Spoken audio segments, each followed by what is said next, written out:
بسم اللہ الرحمن الرحیم۔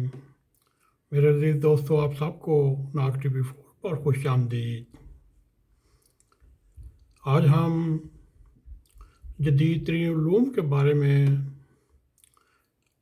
چند باتیں آپ کے سامنے رکھنے کی کوشش کریں گے کہ چاہے وہ انفرادی زندگی ہو،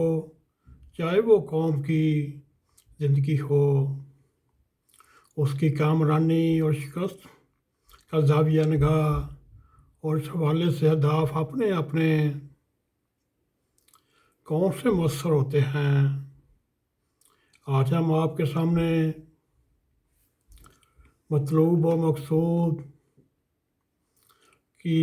گزارشات سامنے رکھنے کی کوشش کریں گے۔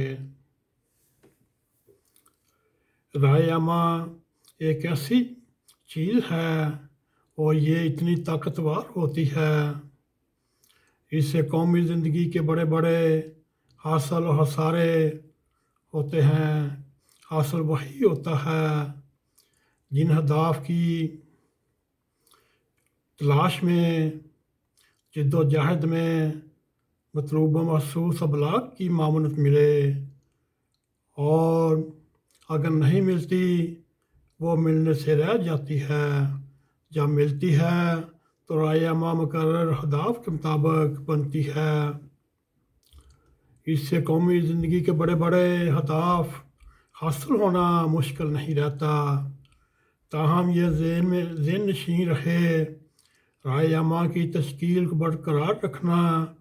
ایک بہت ہی حساس عمل ہے، اور یہاں یہ بھی ذہن نشین کرنا پڑے گا کہ اپنی اطلاعات، یقین، تجزیوں اور عوامی بیانیوں کے زور پر ہم اپنی ایسی پوزیشن خود بنا لیتے ہیں تو رائے عامہ بقول نکارہ خدا کی شکل اختیار کر لیتی ہے، اور تبدیلی اور نئے مقصد کے حصولات کے لیے ایسی راہ بنتی ہے جس کی راہ میں تنگ و دو تو ہوتی ہے، رکاوٹیں بھی ہوتی ہیں، لیکن یہ وہ اور راستے نہیں رہ سکتے۔ آپ کے سامنے ہم پاکستان کی زندہ مثال رکھتے ہیں، جب مسلمانوں نے اپنی بے لچک، نکارہ خدا بن جانے والی زوردار رائے عامہ پر قائم ہوا تو ہمارا قافلہ 23 مارچ 1940 کو لاہور کے منٹو پارک جا پہنچا، تو ہم نے قائد اعظم کی قیادت میں ایسا نکارہ بچایا اور بنانے کی حتمی پوزیشن لے لی، اور پھر یوں نکارہ ایسا بجا، بجتے بجتے پاکستان بنانے کی حتمی پوزیشن لے لی، اور اس کے نتیجے میں عظیم پاکستان حاصل ہو گیا۔ یوں میرے دوستو 1 سال میں ہی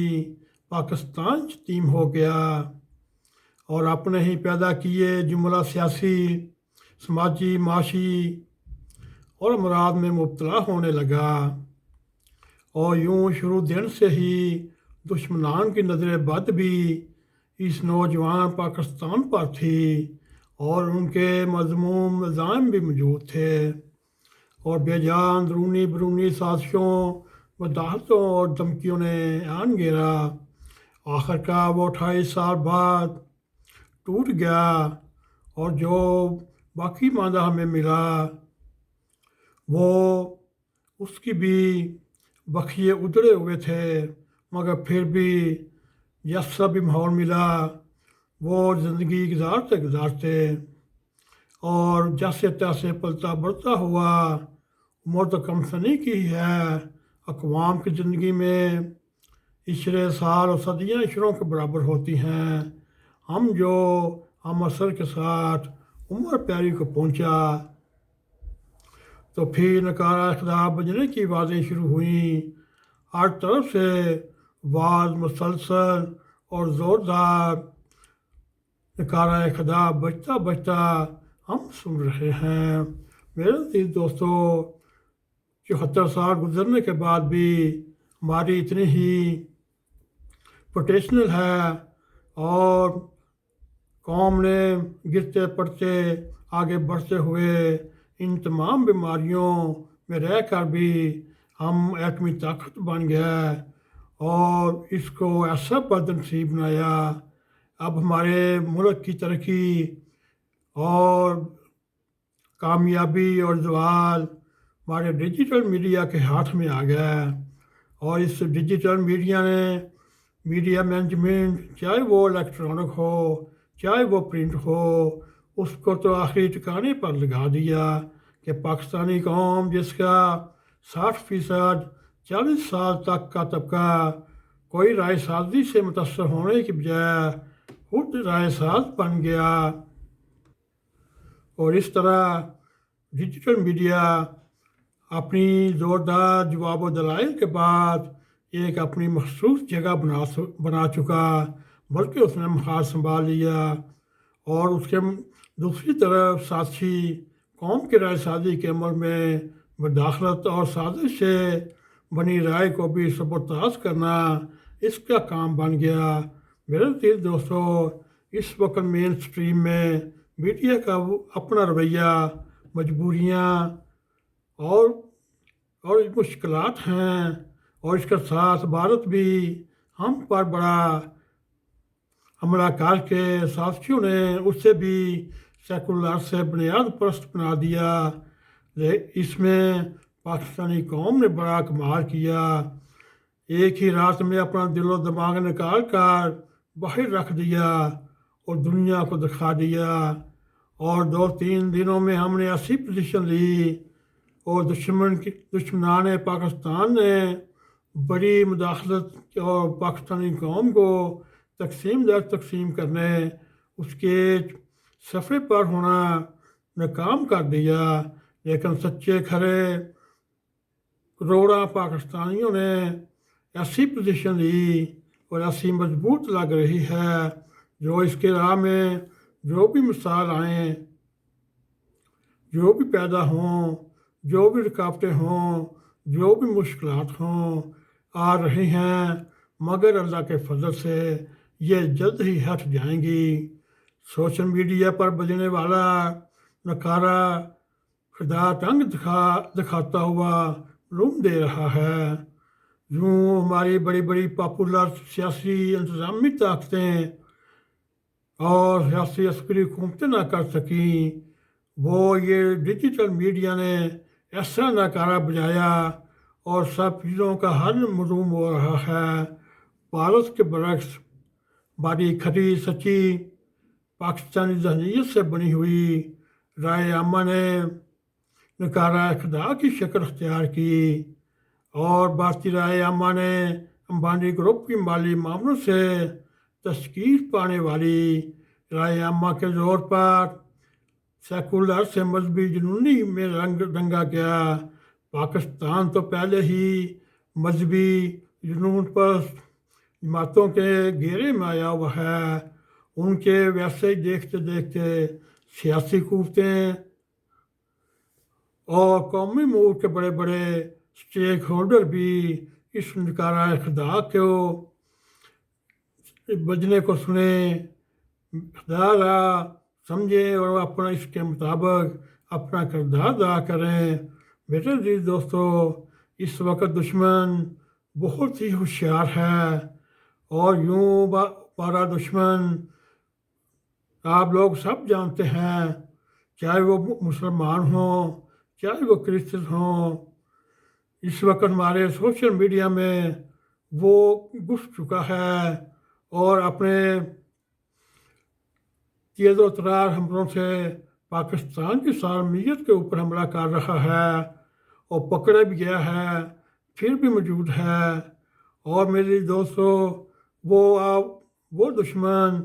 آپ کے سامنے کئی رنگ بدلیں گے، پھر بھی سنو،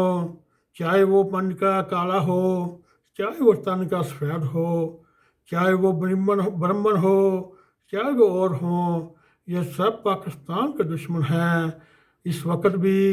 پاکستان میں ایسا نکارہ بج رہا ہے اور ہمیں ہوشیار کر رہا ہے، مگر پھر بھی موجود ہے۔ میرے عزیز دوستو، اپنے کان دل کھولو، دشمن حملہ آور ہے، خبردار۔ لیکن سنو میرے دوستو، نکارہ خدا کی آواز سنو، اور اسی بات خلق کو نکارہ خدا سمجھو۔ میرے عزیز دوستو، پاکستان کو اپنی دعاؤں میں یاد رکھیں۔ اس وقت پاکستان ایسی مشکلات میں اندرونی طور پر بھی بیرونی طور پر بھی ایسے چکروں میں آیا ہوا ہے، یہ سیاسی لیڈران کو ذرا بھی ساس نہیں۔ پاکستان اس وقت کس مقام پر ہے؟ پاکستان اس وقت اپنی سالمیت کی لڑائی لڑ رہا ہے، اور سیاسی لیڈران وہ عدالتوں کو تانے دے رہی ہے، عدالتوں پر حملہ کر رہی ہے، اور اسمبلیوں پر حملہ کر رہی ہے۔ میرے دل دوستو، اگر یہ ملک رہے گا، یہ سیاسی جماعتیں رہیں گی، خدا پاکستان کے اوپر رحم کرو۔ یہ جتنے بھی سیاسی لیڈران ہیں، میرے دل دوستو، ایک بار پھر ہوشیار ہو جاؤ اور سنو خدا کی بات سنو، واضح خلق کی دعا کو